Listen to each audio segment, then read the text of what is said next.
Hey everyone, in today's video I will show you how to connect WooCommerce to Zapier. So let's get started. First, open your browser and search for zapier.com. Log in and then click on the create button at the top left side and click on Zamps. Now here you have to choose your trigger app as WooCommerce. So in the search bar, search here for WooCommerce. And then in the right hand side panel you will see the trigger event, so you have to choose an event. So I'm taking booking, and then for the action app you have to choose Gmail.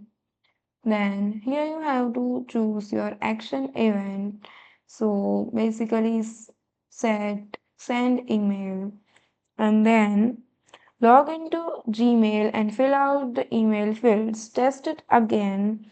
And once everything was done, click on the publish button at the top right side. And you are done. Your XAMPP is live. WooCommerce is automated and your workflow is just go smarter. So that's all for today. Thank you for watching.